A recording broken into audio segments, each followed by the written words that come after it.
नमस्कार दोस्तों, होली की हार्दिक शुभकामनाएं। देश और दुनिया में थोड़ा सा टेंशन का माहौल ज़रूर फैला हुआ है, लेकिन हम अपनी तैयारी के ऊपर फोकस करते हैं और गवर्नमेंट स्कीम्स के, in fact social issues and government schemes के 5 क्वेश्चन सॉल्व करने की कोशिश करते हैं। देखते हैं आपका स्कोर कितना आता है, क्योंकि तैयारी पे फोकस करना is the best way to not get distracted. अगर हम बात करते हैं हमारे रिवीजन की, तो रैपिड रिवीजन प्रोग्राम स्टार्ट हो चुका है, लाइव क्लासेस चल रही हैं और 2 से ढाई हफ्ते के अंदर अंदर हम यूपीएससी प्रीलिम्स का सारा सिलेबस रिवाइज कर देंगे क्लास के अंदर, along with crisp and concise notes. चलो आगे बढ़ते हैं, क्वेश्चन देखते हैं। क्वेश्चन है पीवीटीजीज के बारे में, सोशल सेक्टर के बारे में सवाल है, पीवीटीजीज के बारे में सवाल है, particularly vulnerable tribal groups. Screen को पॉज करें, जिन्होंने पहली बार प्रीमिक्स देखा है वो स्क्रीन को पॉज कर दें और पॉज करने के बाद उस क्वेश्चन को अटेम्प्ट करने की कोशिश करें। Okay, so first state, PVTGs primitive tribal groups के तौर पे रिकॉग्नाइज की गई थी after the recommendation of UN Dhebar commission. बिल्कुल सही है। Currently there are 75 PVTGs spread across 18 states and Andaman and Nicobar. ये भी बिल्कुल सही है। Tamil Nadu has the highest number of PVTGs in India. No, Tamil Nadu के हाईएस्ट नंबर ऑफ पीवीटीजी नहीं है, उड़ीसा के हाईएस्ट नंबर ऑफ पीवीटीजी है और वो है 13।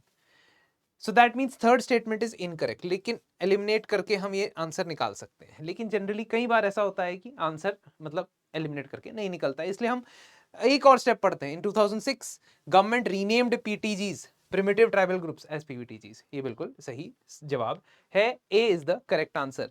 तो अगर आप देखेंगे, let me try to show you once.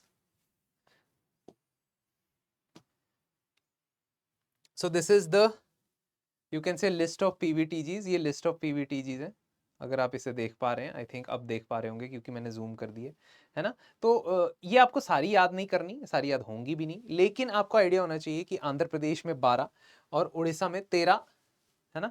So Andhra Pradesh plus Telangana है ये, बिहार प्लस झारखंड है ये। सो इसीलिए उड़ीसा इज वन स्टेट जिसमें सबसे ज्यादा पर्टिकुलरली वल्नरेबल ट्राइबल ग्रुप्स हैं। ठीक है, तो उड़ीसा के अंदर भुंजिया, बिरहोर, बोंदो, दिदई, डोंगरिया खोंड, खड़िया, कुटिया कोंधा, ये बहुत सारी ट्राइब्स हैं। और सौरा ट्राइब है, इसकी आपने आर्ट एंड कल्चर में भी इसके बारे में जरूर पढ़ा होगा।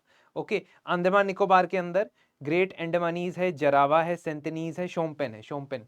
तो these are the basically tribes which are there in Andaman and Nicobar. Andaman and Nicobar ही है जहां पे एक यूटी है, जहां पे पीवीटीजीज है। ठीक है, अब ये जियो साइंटिस्ट के पेपर में पूछा गया सवाल है। अब इससे ये भी साबित होता है कि UPSC is not really behind latest schemes या करंट स्कीम्स, क्योंकि संकल्प स्कीम तो 2018 से चल रही है, लेकिन पेपर 2026 का है। तो एक बार संकल्प स्कीम के बारे में पढ़िए, स्टेटमेंट का आंसर दीजिए। First, it is a programme of skill development ministry with loan assistance from world bank, with loan assistance from world bank. ये बात सही है, ये बात बिल्कुल सही है। Quality assurance of skill development programmes is one of the result areas of the scheme, ये भी सही है। और inclusion of marginalised population is not an objective, ये वैसे भी गलत लग रहा होगा और ये सच में गलत भी है। ठीक है, so the correct answer is B, the correct answer is B. ठीक है, तो स्किल डेवलपमेंट प्रोग्राम्स के ये इनिशिएटिव है, फोकसिंग ऑन एससी एसटी, है ना, कम्युनिटीज पे ज्यादा फोकस है इसका। तो संकल्प मिनिस्ट्री ऑफ स्किल डेवलपमेंट का इनिशिएटिव है, 2018 में ये लॉन्च हुआ था और इसके अंदर वर्ल्ड बैंक से लोन लिया गया इस पर्टिकुलर स्कीम को इंप्लीमेंट करने के लिए। संकल्प के अंदर accreditation of training institutions, assessment reforms, trainers quality, इन सबको मेंटेन करने की बात होती है। और इसमें एससी एसटी, विमेन, माइनॉरिटीज, इन पे ज्यादा फोकस किया जाता है, इनकी स्किल ट्रेनिंग के ऊपर ज्यादा एम्फेसाइज किया जाता है, इसलिए तीसरी स्टेटमेंट इनकरेक्ट है। ये क्वेश्चन है, ये क्वेश्चन यूपीएससी सीडीएस के अंदर आया था। आज मैंने ना अपने क्रैश कोर्स के अंदर सोशल इश्यूज की क्लास ली है, स्कीम्स की, वहां पे भी मैंने ये डिस्कस किया। ठीक है, तो स्टूडेंट से डिस्कस किया and it was very important to make a distinction. तो ये क्वेश्चन है, क्वेश्चन नंबर 3 है, क्वेश्चन नंबर 3 है, इसको जरा आंसर करो। Nirbhaya fund, a non lapsable corpus fund which is to be utilized for projects specifically designed to improve the safety and security of women, is administered by, ये जो fund है ये किस मिनिस्ट्री के द्वारा एडमिनिस्टर किया जाता है? तो generally students might give the answer कि विमेन एंड चाइल्ड डेवलपमेंट, क्योंकि निर्भया फंड का जो पैसा है वो यूटिलाइज या इसके अंदर जो स्कीम्स है वो implement ministry of women and child development करती है। लेकिन ये जो फंड है इसकी मैनेजमेंट कौन करता है? फाइनेंस मिनिस्ट्री के अंदर, डिपार्टमेंट ऑफ इकोनॉमिक अफेयर्स।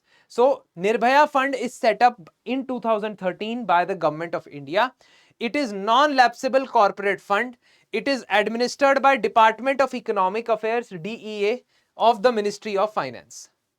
तो ये जो डिपार्टमेंट ऑफ इकोनॉमिक अफेयर्स है, ये किसी भी तरीके का पैसा जब इसमें डालना है या निकालना है उसके लिए रिस्पॉन्सिबल है, लेकिन उस पैसे को कहां खर्च करना है वो ministry of women and child development करता है।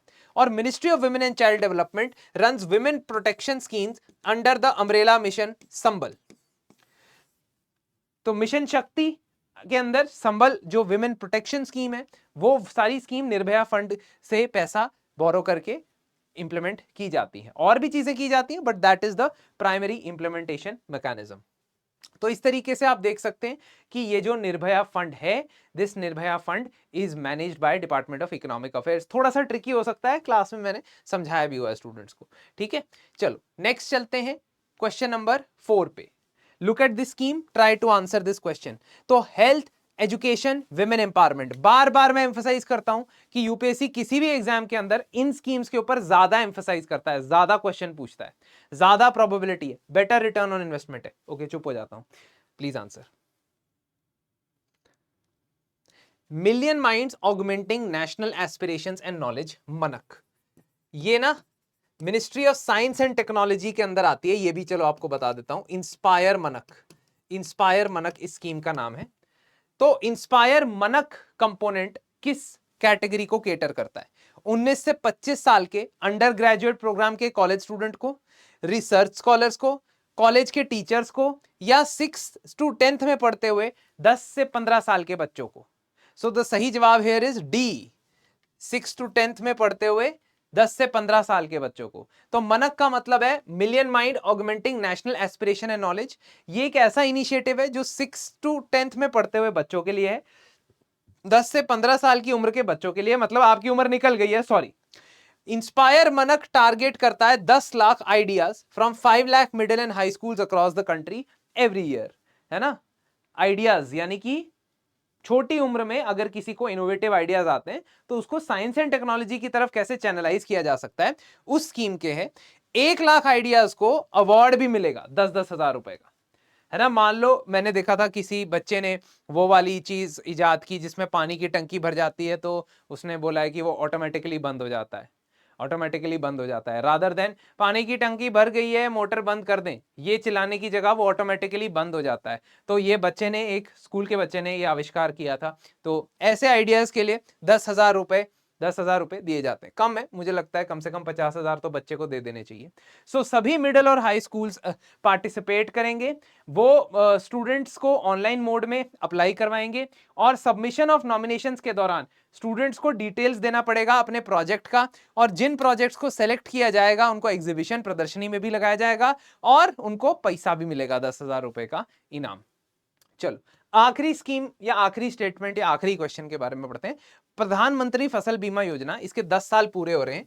So all the crazy conspiracy theorists of UPSC who come out just before prelims and start predicting questions will also say tell you this कि ये आ सकता है इस बार। लेकिन मैं तब भी पढ़ाता चाहे 10 साल हुए होते या नहीं होते, है ना। ठीक है, चलो consider the following statements regarding प्रधानमंत्री फसल बीमा योजना। ठीक है, इसको, इसके बारे में 4 स्टेटमेंट दी गई है, आपने बतानी है कि सही कौन सी है, सही कौन सी स्टेटमेंट है, बताइए जी। सो इसका सही जवाब है ए, इसका सही जवाब है ए। कैसे? पहली स्टेटमेंट देखो, Fasal Bima Yojana replace national agri insurance scheme and modified agri insurance scheme. But एक एग्जिस्टिंग और स्कीम, तीसरी और स्कीम थी, restructured weather based crop insurance scheme, वो अभी भी चल रही है, वो अभी भी चल रही है। तो पहली स्टेटमेंट करेक्ट है। दूसरा, इसमें जो प्रीमियम खरीफ क्रॉप के फार्मर को देना पड़ता है वो टोटल प्रीमियम का 2% है, रबी क्रॉप के फार्मर को देना पड़ता है वो 1.5% है, 1.5, और हॉर्टिकल्चर फार्मर को 5% ऑफ द प्रीमियम देना पड़ता है। ये बात भी सही है। तीसरा, पोस्ट हार्वेस्ट लॉसेस 2 हफ्ते तक लिमिट होते हैं। अब आप बोलोगे सर ऐसा थोड़ी यूपीएससी पूछता है। अरे मैं प्रैक्टिस करवा रहा हूं।